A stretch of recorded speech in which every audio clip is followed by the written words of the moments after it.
video last night didn't work, so I'm going to try and walk you through the three things we talked about.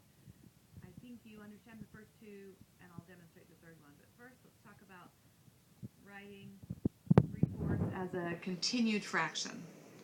So the process that we learn is, first of all, turn it into a decimal.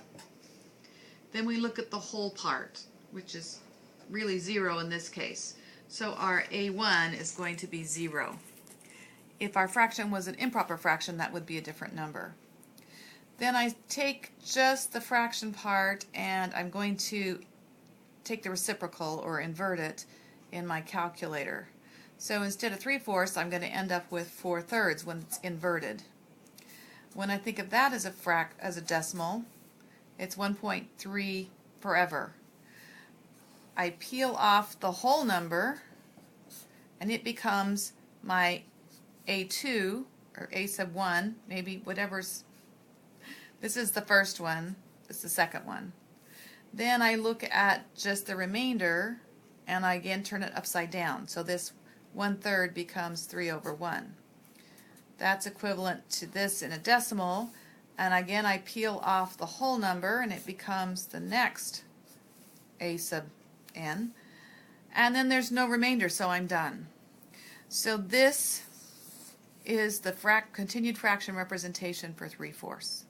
If we were to write that in short form, we would use a square bracket. 0 is our leading whole number. And then my interim A's are 1 and 3.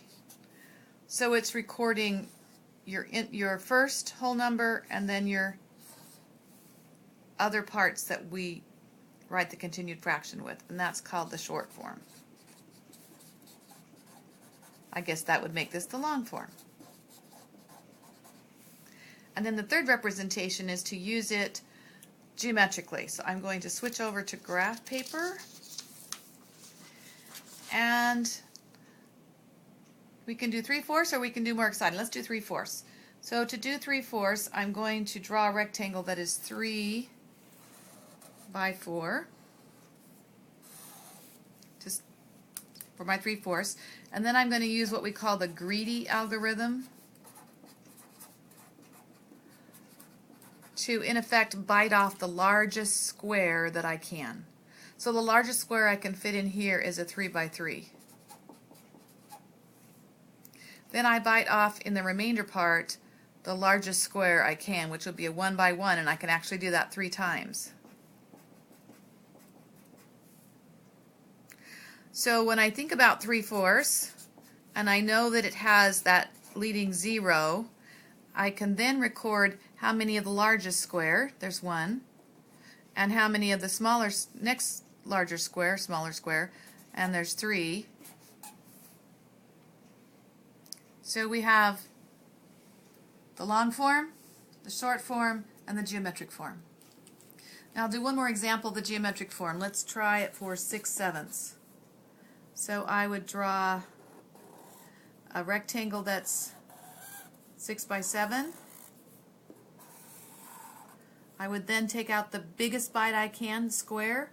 That's going to be a 6 by 6 square.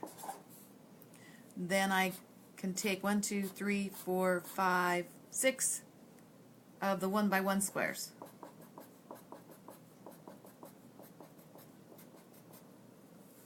So looking back at my proper fraction, I know the 0 is going to be the leading integer. And then I record 1 6 by 6 square and 6 1 by 1 squares. This is the short form for 6/7. I can take this and write the long form by having my leading integer plus 1 over the second plus 1 over the third number for the long form. Hopefully that helps you. Bye.